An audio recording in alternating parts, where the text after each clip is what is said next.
To our channel. आज के इस वीडियो में हम लोग इंग्लिश के ऑब्जेक्टिव को सॉल्व करेंगे।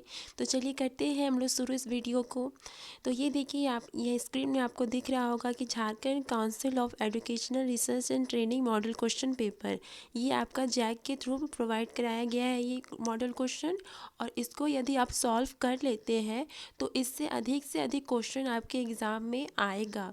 यानी कि अगर इसको आप सॉल्व कर लेते हैं तो आपके 40 में 30 मार्क्स आने का एकदम श्योर हो जाएगा कि इंग्लिश में आपका ये 40 मार्क्स का ऑब्जेक्टिव होता है, उसमें 30 मार्क्स आएगा।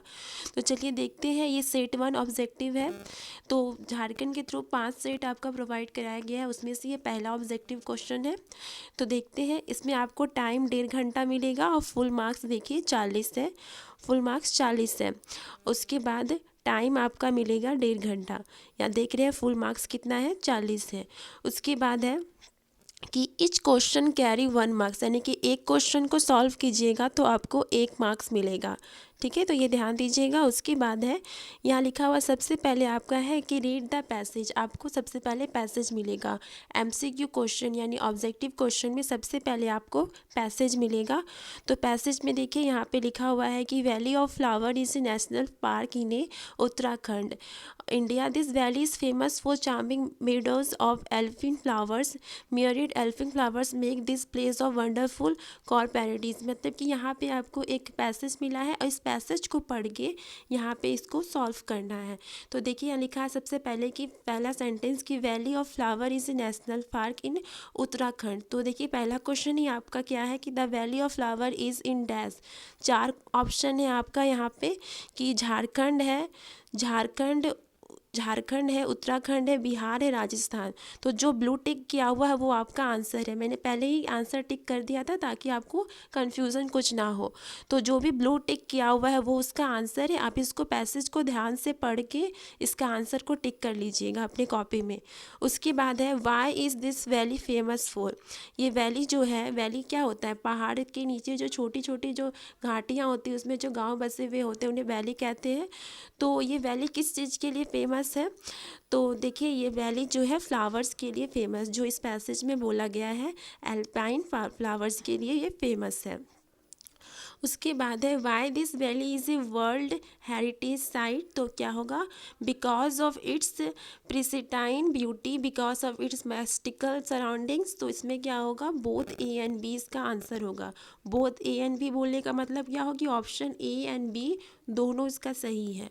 उसके बाद है 4 number, the visitors have to stay in Ghangaria because, visitors जो थे वो क्यों रहते हैं गंगारिया में, तो इसका रीज़न ये है कि the valley of flower is a haunted place, one can not stay at the valley of flowers, या Ghangaria is an ideal place to relax and sleep. तो इसका आंसर क्या होगा, B and C, B and C इसका सही answer है।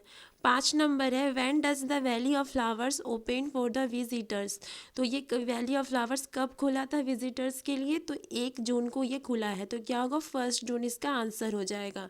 6 number है which word means divided into 2 separate parts. तो क्या होगा, इसमें पूछा है कि कौन सा वर्ड जो पैसेज में है जो क्या है डिवाइडेड इनटू 2 सेपरेट पार्ट्स। तो इसका बी इसका आंसर हो जाएगा। द फिर है the antonym of repel is, antonym means क्या होता है कि विपरीतहार्थक शब्द, किसी भी शब्द का विपरीतहार्थक पूछा जाएगा। तो यहाँ पे रिपेल का विपरीतहार्थक पूछा है।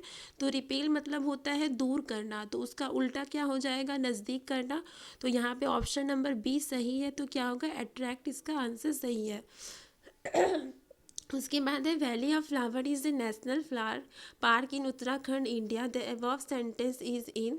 ये जो सेंटेंस है वैली ऑफ फ्लावर्स, ये जो सेंटेंस लिखा हुआ है कि valley of flower is A national park इन उत्तराखंड, ये किस तरह का सेंटेंस है, तो ये सेंटेंस है सिंपल प्रेजेंट टेंस की, सिंपल पास्ट टेंस की, प्रेजेंट कंटिन्यूअस टेंस या पास्ट कंटिन्यूअस टेंस। तो क्या होगा, सिंपल प्रेजेंट टेंस। उसके बाद है यहाँ पे 2 नंबर, ये आपका 1 नंबर में सारा था। अब 1 नंबर मत क्वेश्चन में 8 यहाँ पे क्वेश्चन था, यानी एक पैसेज से 8 क्वेश्चन बना।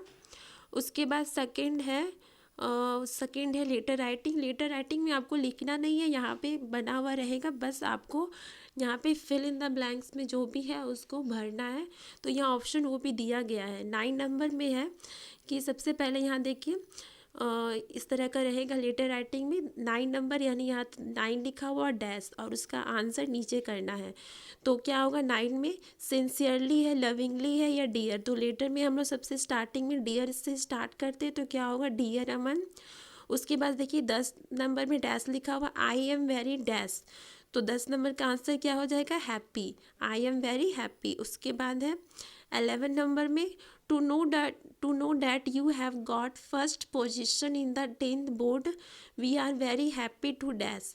तो 11 नंबर में क्या हो जाएगा फाइंड, इसका 11 नंबर का आंसर क्या हो जाएगा फाइंड। उसके बाद है your dedications and hard work has dash, तो 12 नंबर में इसका आंसर क्या हो जाएगा, देखिए 12 नंबर में हो जाएगा given a field A crown है या नन ऑफ दिस है, तो इसका सी नंबर इसका आंसर हो जाएगा। इसी तरह आप इसको यहाँ पे ऑप्शन वाइज देख करके इसको भर सकते हैं। ये आपका 14 नंबर तक सेम रहेगा। लास्ट देखिए 40 नंबर में क्या है इसका आंसर, 40 नंबर में लास्ट में है लविंग या लविंगली या फेथफुल या ओबीडेंटली, तो यहाँ पे हम लोग लविंग यूज़ करेंगे, योर लविंग फ्रेंड, या यहाँ पे लविंगली भी यूज़ कर सकते हैं। तो इसको आप यहाँ ठीक कर लीजिएगा, यहाँ पे हम लोग लविंगली करेंगे। यहाँ पे इसका जो आंसर होगा वो होगा लविंगली होगा, ठीक है।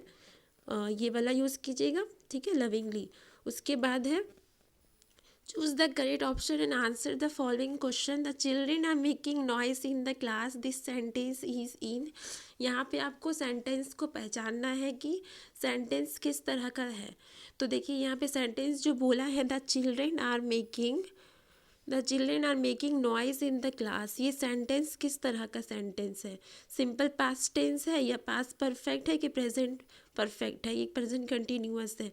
प्रेजेंट कंटिन्यूअस को पहचानने का तरीका क्या होता है कि सेंटेंस में आईएनजी लगा हुआ होता है, तो क्या होगा ये प्रेजेंट कंटिन्यूअस सेंटेंस है। उसके बाद है 16 नंबर में the passive voice of mister Sharma is making a film is being made by mister Sharma, तो ये इसका पेसिव वॉइस हो गया। एक्टिव पेसिव वॉइस का कुछ रूल होता है, तो उसके थ्रू ये हुआ है कि a film is being made by mister Sharma, ठीक है। उसके बाद है the passive voice of who wrote this book, तो इसका हो जाएगा by whom was this book written. मेरा तो यही एडवाइस रहेगा आपका कि आप क्या कीजिए, इस जितना भी मॉडल क्वेश्चन में जो भी ऑब्जेक्टिव इसमें दिया हुआ उसको आप अच्छे से याद कर लीजिए। यदि आपका इंग्लिश स्ट्रांग नहीं है तो आप ज़्यादा से ज़्यादा कोशिश कीजिए कि ऑब्जेक्टिव को पूरे अच्छे से याद कर लीजिए, क्योंकि कुछ इसमें हल्का फुल्का चेंज करके ही आपका एग्ज़ाम में दे दिया जाएगा। अगर आप इसको अच्छे से कर लेते हैं तो आपका 35 या 40 में से मतलब 38 मार्क्स तो आपका श्योर हो जाएगा कि आ जाएगा। इसीलिए आप इसको क्या कीजिए, अच्छे से याद कर लीजिए। अभी टाइम है एग्ज़ाम में, एग्ज़ाम आपका 14 से स्टार्ट हो रहा है, तो अभी टाइम है तो इसको अच्छे से याद कर लीजिए। उसके बाद क्या है, look that man dash to open the door of your house, तो क्या हो जाएगा, यहाँ पे आपको सेंटेंस को फिल करना है कि भर करके कि कौन सा सही है। Try is trying, are trying या ट्राइंग, तो क्या हो जाएगा इज़ ट्राइंग।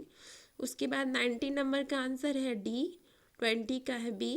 यहाँ पे आपको हेल्पिंग वर्ब से यूज़ करना है। उसके बाद है I dash French these days, तो क्या होगा आई एम लर्निंग। उसके बाद है look she is the girl dash stood first in her class, तो क्या होगा हु।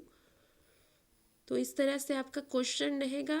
फिर आप देखिए यहाँ पे फिर एक पैसेज दिख रहा है on the public writing table, ये एक कोई स्टोरी से ये पैसेज को लिया गया है, तो इस पैसेज को आपको अच्छे से पढ़ लेना है। फिर क्वेश्चन पूछा है who is he in the first line, इस फर्स्ट लाइन में ही कौन है, ये आपको पढ़ते ही पता चल रहा होगा कि ये लैंचो स्टोरी का फर्स्ट लाइन है। On the public writing table he started to write with much wrinkling of his brow caused by the effort, तो ये आप पढ़ के ही पता चल रहा होगा कि ये लैंचो स्टोरी का है। तो who is he in the first line, तो क्या होगा गॉड, लैंचो, पोस्ट मास्टर या नन ऑफ दिस, तो इसमें क्या हो जाएगा लैंचो। How much money did rich लैंचो, तो लैंचो के पास कितना पैसा पहुंचा था, 70 पैसोस पहुंचा था। या 100 है, 30 है, 70 है, 50 है, तो कितना पहुंचा था 70। उसके बाद है 25 number, what does the phrase bunch of crook means, तो बंच ऑफ क्रुक्स का क्या मतलब है? तो इसका मतलब होता है, ये जो फारसी एक तरह का मुहावरा है, मुहावरा का क्या मतलब है इसका? तो group of dishonest people, group of dishonest people को क्या बोलते हैं? Bunch of crooks. उसके बाद है choose the correct option and answer the following question. Who is the author of from the diary of Anne Frank? Anne Frank के author कौन है, मतलब उसको कौन लिखे? तो एनी फ्रैंक की स्टोरी खुद एनी फ्रैंक ही लिखी थी। उसके बाद है who did Maddie think would win the contest? तो इसका आंसर हो जाएगा Peggy. What risk did the pilot take? तो पायलट ने क्या रिस्क लिया था? तो flying the old Dakota straight into the storm. ये सारा ये स्टोरी का क्वेश्चन है। 28 नंबर ये सब स्टोरी का क्वेश्चन है। What was the immediate reaction of the postman seeing the letter? जब पोस्टमैन ने लैंचू का लेटर पढ़ा था तो उनका क्या रिएक्शन था? तो वो लोग ज़ोर ज़ोर से हंसे थे, लाफ्ड होल हार्टेडली। उसके बाद है what are man's obligations in life? तो क्या होगा? Obligation to his family, obligation to his people, both A and B. तो यहाँ पे दोनों ही सही है। उसके बाद है 31 number, what does Amanda consider her self? तो क्या होगा? N orphan. अमांडा को कैसा लगता था कि वो किस तरह की लड़की है? एक ऑर्फिन है, तो उनको उसको ऐसा लगता था। उसके बाद है 32 नंबर, द बेकर और the bread seller of those days had a physical dress known as, क्या होगा? कबाई, काबाई, ठीक है। In which country tea was drunk first? और कौन से कंट्री में सबसे पहले चाय पिया गया था? तो क्या होगा इसका? चाइना इसका आंसर होगा। फिर है what type of man was Griffin? तो ग्रिफिन किस तरह के मैन थे? तो क्या होगा? ब्रिलियंट साइंटिस्ट या लॉलेस पर्सन? तो क्या होगा? Both A and B.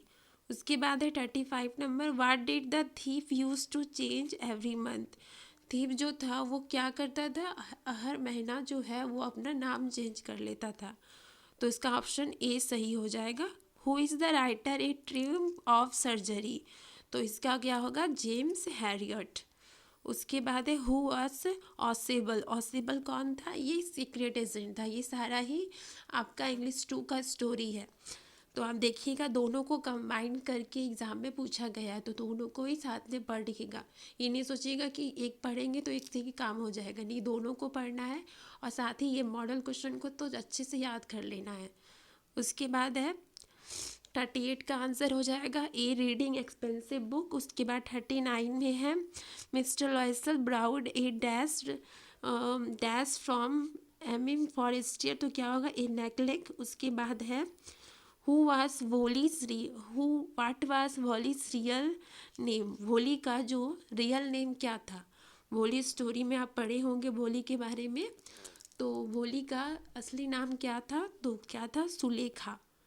उसके बाद ये आपका आंसर भी दिया हुआ था, तो इसको मैंने अच्छे से एक्सप्लेन करके आपको समझा दिया है। और कुछ भी अगर डाउट हो तो उसको कमेंट कीजिए और लाइक एंड सब्सक्राइब कीजिए। और हर दिन 7 बजे आपका एक नया ऑब्जेक्टिव क्वेश्चन इस चैनल में अपलोड होगा। यानी आज का ये वीडियो था, अब कल ठीक 7 बजे एक नया ऑब्जेक्टिव क्वेश्चन यानी मॉडल क्वेश्चन अपलोड होगा। तो इस चैनल को सब्सक्राइब कीजिए ताकि आपको इसका नोटिफिकेशन मिल जाए। थैंक यू एंड लाइक तो ज़रूर कीजिएगा। Thank you.